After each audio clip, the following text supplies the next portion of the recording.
Nessa videoaula eu vou falar um pouquinho sobre a dissociação de sais em água. Antes disso, eu reviso os conceitos de eletrólito e não eletrólito. Bom, a água possui poucos íons, de tal forma que a água pura não conduz significativamente. A condutividade da água é pequena. Se você adiciona açúcar ou, quem sabe, glicose em água, a presença desses solutos não altera a quantidade de íons da água e por isso não altera a sua condutividade. De tal forma que uma solução, uma mistura homogênea de glicose e água seria um não eletrólito. Então, glicose em água forma solução. Essa solução não tem significativamente mais íons do que a água pura e a condutividade continua sendo baixa, de tal forma que você tem um não eletrólito. Acho que você poderia citar também, por exemplo, uma mistura de água e etanol. Álcool se dissolve completamente na água e não altera significativamente a condutividade, ou pelo menos não torna a água condutora. Então, você vai ter também um não eletrólito. Falando um pouquinho de eletrólitos, em particular, antes de aprofundar no estudo de eletrólitos, vou falar um pouquinho sobre a dissociação iônica. Bom, se você tem solução de um sal em água, então essa solução passa a conduzir. Então aqui você tem esse dispositivo aqui, que se você mergulhar em água pura, a lâmpada não acende, porque a lâmpada não conduz eletricidade suficiente para sustentar essa corrente elétrica que manteria essa lâmpada acesa. Então a lâmpada não acende. Por outro lado, se você dissolver um sal nessa água, você vai ter uma solução e esse sal agora vai liberar bastante íons em água e essa solução passa a conduzir e você tem uma solução, um eletrólito, e esse eletrólito é forte. Então aqui nessa figurinha nós temos ilustrado o cloreto de cobre, um sal. Você sabe que os sais são compostos iônicos e no estado sólido você já tem os íons. Nesse caso, em amarelinho aqui, as bolinhas maiores representam os íons cloreto, Cl-, e as bolinhas menores representam os íons cobre 2.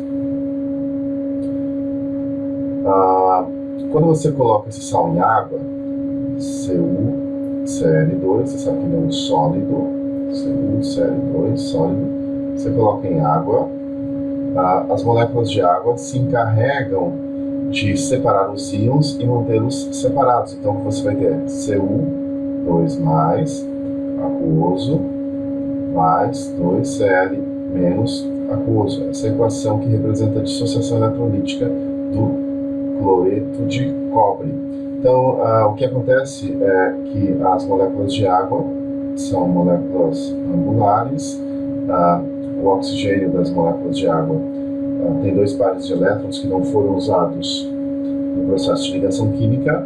Ele é mais eletronegativo que os átomos de hidrogênio. Você tem uma carga parcial negativa nos átomos de oxigênio, cargas parciais positivas nos átomos de hidrogênio.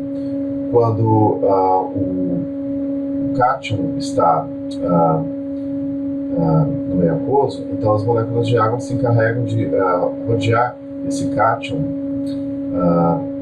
apontando seus átomos de hidrogênio para esse cátion, porque os átomos de hidrogênio são os polos negativos das moléculas.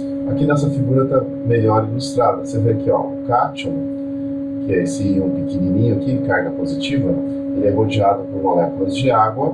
Em vermelho, aqui na molécula de água, você tem a representação do átomo de oxigênio.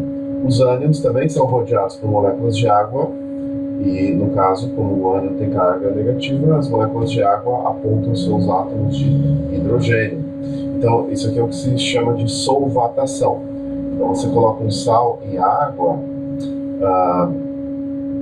as moléculas de água se encarregam de separar os íons e mantê-los separados.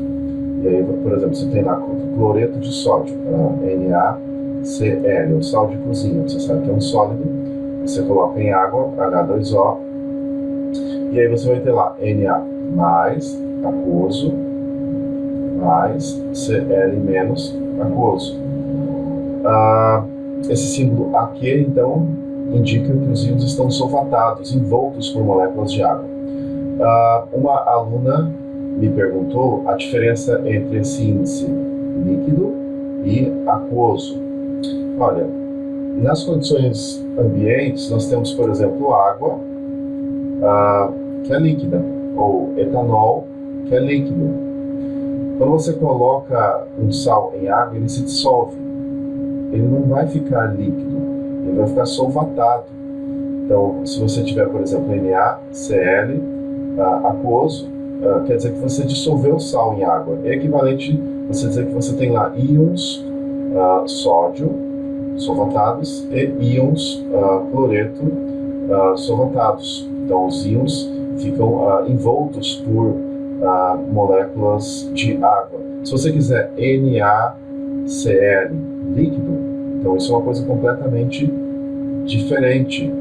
Você teria que pegar o sal de cozinha e aumentar a temperatura de tal forma que a temperatura fosse igual ou superior à temperatura de fusão do cloreto de sódio, que eu suspeito ser superior a 1000 graus Celsius. Você pode pôr lá, por exemplo, o cloreto de sódio numa panela e esquentar no fogão e de jeito nenhum você vai conseguir fundir, transformar o cloreto de sódio em líquido. Então essa é a diferença entre líquido, cloreto de sódio líquido, você só obtém em altíssimas temperaturas, fundindo esse sal. O aquoso é quando você tem os íons solvatados, então você dissolveu o sal em água.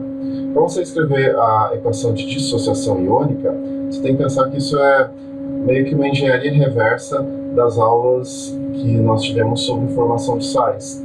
Então, vamos fazer alguns exemplos. Por exemplo, CuSO4, sulfato de cobre, se dissolve em água, H2O, vai ter lá Cu2+, aquoso, mais SO4, 2 menos aquoso. Essa é a dissociação. Isso aqui é o que você tem numa solução de sulfato de cobre. Se você tiver sulfato de sódio, Na2, SO4, é um sólido solúvel, então coloca lá em água. O que vai acontecer? Bom, você vai ter 2 íons sódio, 2, Na, aquoso, e um íon sulfato, SO4, aquoso. Aí eu pergunto, qual é a carga do sulfato? Na verdade, você já está vendo aqui em cima, né? Mas fazendo a engenharia reversa, esse 2 aqui seria a carga do sulfato. 2 menos. Qual seria a carga do sódio? Você já deve lembrar de cabeça, mas imagine que você tem um parênteses aqui em torno do sulfato. E aqui tem o númerozinho 1. E esse númerozinho 1 seria a carga do sódio. Então, essa é o que eu chamei de engenharia reversa. Digamos que você tem lá, por exemplo, sulfato de ferro 3, um sulfato férrico, Fe2, SO4, 3, sólido. Eu não lembro direito se ele é solúvel ou não, vamos dizer que seja. Então você vai ter 2 ferros em água, Fe, aquoso, mas não é ferro sólido, não é ferro no estado reduzido, SO4, aquoso. E as cargas dos íons? 3 é a carga do ferro, né? 3 mais, e 2 menos é a carga do sulfato. Tem 3 sulfatos. Bom, eu acho que por hoje está bom. Acho que vocês devem ter entendido a dissociação eletrolítica. Basicamente, se você tem um sal solúvel, esse sal, quando dissolvido em água, as moléculas de água se encarregam de separar os íons e mantê-los separados. Essa dissociação eletrolítica também acontece com bases ou hidróxidos. Por exemplo, você tem lá NaOH, hidróxido de sódio, comercialmente conhecido como soda cáustica. Você coloca em água, H2O, as moléculas de água separam os íons sódio e os íons hidróxido. Então, numa solução de hidróxido de sódio, você tem esses íons. Você não vai ter molécula de hidróxido de sódio aquosa, até porque ele não forma molécula, é um composto iônico. Pronto, próxima aula, vamos dar continuidade a esse assunto.